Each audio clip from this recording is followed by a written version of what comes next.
Claudine Chauveau-Tardif, bienvenue aux Nouvelles locales. On commence du côté de Lac-Beauport avec le programme d'incitation au sport de glace en aréna qui a pour but de favoriser la participation des jeunes résidents de Lac-Beauport au sport de glace en aréna sur le territoire de la Ville de Québec.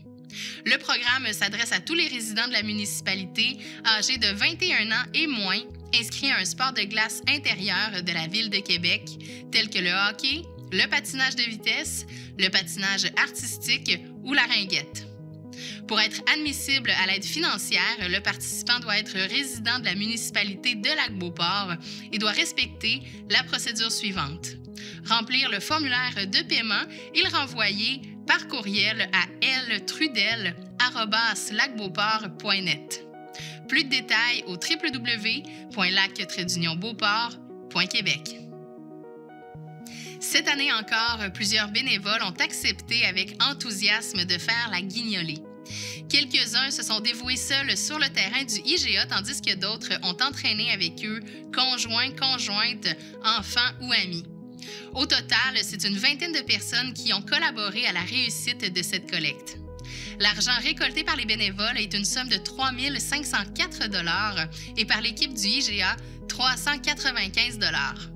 L'argent ramassé a été entièrement redistribué lors de la remise des paniers de Noël le 21 décembre ou au cours de l'année pour répondre à des besoins d'aide alimentaire, pour l'inscription d'enfants à des activités parascolaires, pour acheter des meubles essentiels à la vie familiale ou pour des bons d'achat de vêtements.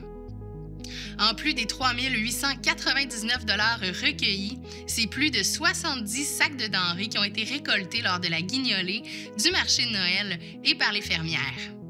Ils ont eu la chance d'avoir plusieurs organisations qui collaborent avec eux. De l'avis de tous les bénévoles, les gens de Sainte-Brigitte de Laval sont très généreux et accueillants avec les bénévoles. Lisez l'article complet à la page 6 du journal Le Lavallois. Guillaume, Charles Gendreau et Julien Mercier prendront respectivement le rôle de chef et de sous-chef en cuisine. Ils sont super motivés à vous servir cette année. Ainsi, le menu du légendaire 4 foyers fait peau neuve. Gardant les grands classiques de Stoneham, de la nourriture de pub et une touche locale, le nouveau menu concocté par les 2 nouveaux chefs saura plaire à vos papilles gustatives. En plus du nouveau personnel, la cuisine a également fait peau neuve cette année grâce, entre autres, à l'achat de 2 nouveaux fours, de 3 nouvelles friteuses. 2 nouveaux congélateurs, un double et un triple, ainsi que d'une nouvelle table froide. Lisez l'article complet à la page 12 du journal Le Petit Rapporteur. Dans le cadre du projet Classe Théâtre, les élèves de 4 et 5e année de M. Marc-André à l'école Montagnac ont eu l'immense privilège le 25 octobre dernier de visiter les installations du Conservatoire d'art dramatique de Québec. Ils ont pu assister à un cours de dessin technique, découvrir le programme en scénographie offert et participer à une classe de jeu bouffon et de voix. Bien entendu, ils ont visité le théâtre du Conservatoire où ils ont pu observer toute la logistique technique entourant la création d'une production théâtrale. Ils ont aussi découvert le costumier ainsi que l'atelier des décors, une vraie caverne d'Ali Baba. Un beau prétexte pour réinvestir les apprentissages réalisés en classe, découvrir dans un contexte réel les différents métiers reliés aux arts de la scène et intégrer les contenus en orientation scolaire et professionnelle. Pour plus de détails, consultez la page 18 de l'Écho du Lac. La saison hivernale est parfaite pour planifier un projet de construction ou de rénovation. De fait, si vous prévoyez des travaux en 2024, il est important d'entreprendre les démarches le plus tôt possible auprès du service d'urbanisme de la Ville, et ce, afin de vous assurer d'obtenir votre permis ou votre certificat à temps. Effectivement, le service de l'urbanisme constate souvent que les demandes de permis ou de certificat sont acheminées au dernier moment. Or, une demande de permis doit faire l'objet d'une certaine analyse. C'est notamment le cas pour les demandes de permis devant être approuvées par le Comité consultatif d'urbanisme en vertu du règlement sur les plans d'implantation et d'intégration architecturale ou par le Comité de démolition en vertu du règlement relatif à la démolition d'immeubles ou encore lorsque la réalisation d'un projet de construction doit passer par le processus de demande de dérogation mineure. Dans chacun de ces cas, des délais supplémentaires de quelques semaines sont à prévoir avant d'obtenir votre permis ou votre certificat d'autorisation. C'est pourquoi il vous invite à communiquer avec l'équipe du service de l'urbanisme pour mieux prévoir vos travaux et leurs échéances. Pour plus de détails à ce sujet, consultez la page 8 du journal L'Entre guillemets. Pour la première fois, la parade de Noël des Chevaliers de Colomb et le salon Expo Cadeau de la Corporation des artistes et artisans de la Jacques-Cartier étaient regroupés lors d'un seul et unique événement de Noël et le résultat a été exceptionnel. L'événement a débuté avec l'ouverture de la 23e édition du salon Expo Cadeau. Celui-ci a accueilli un peu plus de 70 artistes et artisans avec des produits plus variés les uns que les autres, permettant ainsi aux visiteurs de cocher plusieurs des items présents sur leur liste de cadeaux de Noël. Le salon se tenait pour la première fois à 3 endroits, soit au Centre socio-culturel Anne Hébert, à la Place du Marché et au Pavillon Desjardins. Les 3 emplacements étant situés très près l'un de l'autre, les visiteurs pouvaient se déplacer facilement à pied dans un corridor festif créé pour l'occasion. Le 25 novembre, la parade de Noël a pris son envol dès 17 h avec un tout nouveau parcours. 3 magnifiques chars allégoriques thématiques et la fanfare des éclairs de Québec ont pu déambuler dans les rues de la ville. C'est plus de 15 tableaux qu'ont pu admirer les citoyens, tous animés par des entreprises ou des organismes de la ville. Après la parade, tous se sont rassemblés à la place du marché au parc du Grand Héron pour poursuivre les festivités. Les enfants ont pu rencontrer le Père Noël pendant que des mascottes et des chanteurs a cappella divertissaient la foule. Chocolat chaud, bouillon de légumes et hot dogs ont été offerts gratuitement aux citoyens. L'événement s'est clôturé le dimanche 26 novembre avec la 2e journée du salon Expo Cadeau. Encore beaucoup de visiteurs y ont participé.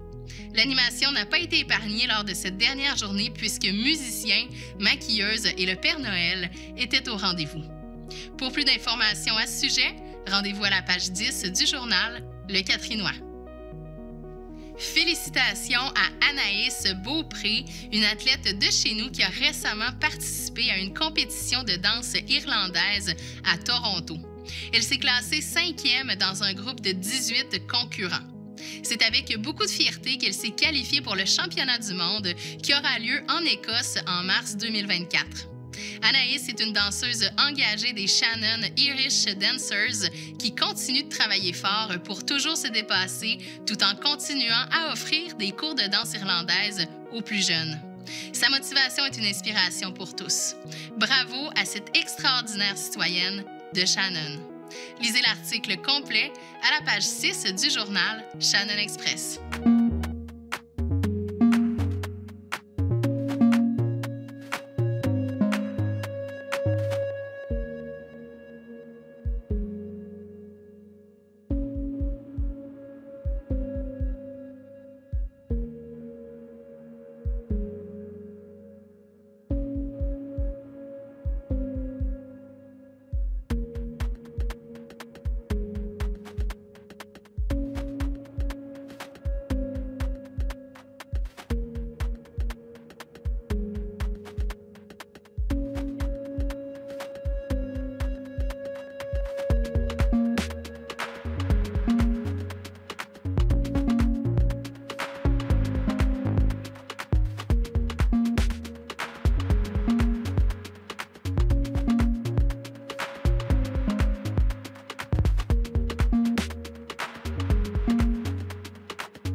La 26e édition du défi Ose entreprendre est maintenant lancée.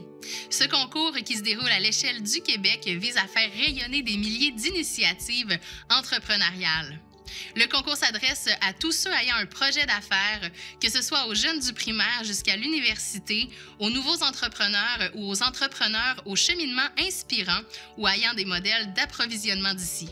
Vous avez jusqu'au 12 mars pour poser votre candidature.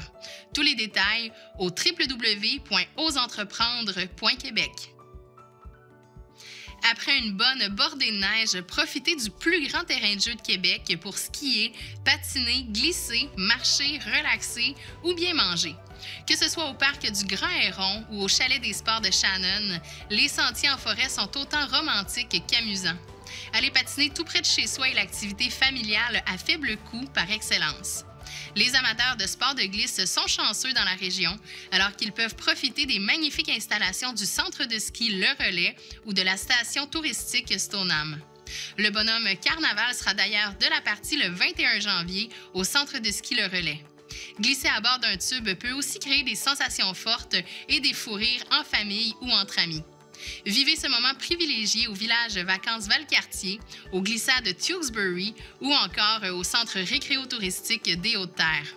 Faire de la raquette dans un des décors grandioses du Parc national de la Jacques-Cartier, de la réserve faunique des Laurentides, du Mont Wright, des Sentiers du Moulin, de la station du Chêné ou d'Empire 47 a quelque chose de féerique dans la Jacques-Cartier. Ces suggestions ne sont qu'une partie des activités à faire dans la région. Cet hiver, planifiez votre dose de plein air. Inspirez-vous davantage au www.jacques-cartier.com.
du babillard de ccap.tv soigneusement sélectionnés.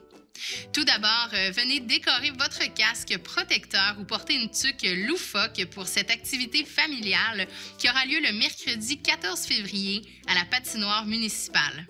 Cette année, on jumelle le bal des tuques et la promenade au flambeau pour la journée de la Saint-Valentin. Suivez la page Facebook des loisirs de Saint-Gabriel de Valcartier pour tous les détails. Venez cuisiner des collations santé et sécuritaires pour l'école avec vos enfants dans cet atelier de cuisine collective familiale. Vous dégusterez des barres tendres, des biscuits et des boules d'énergie étonnantes et repartirez avec des recettes à refaire à la maison.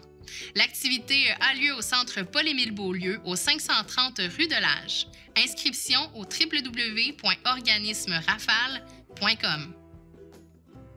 C'est bientôt que la Coupe du monde de ski acrobatique fera son arrêt au centre de ski Le Relais.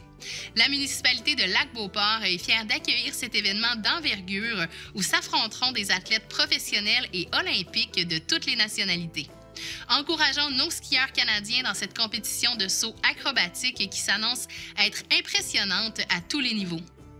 C'est ce qui conclut les nouvelles locales du 5 janvier. À la semaine prochaine.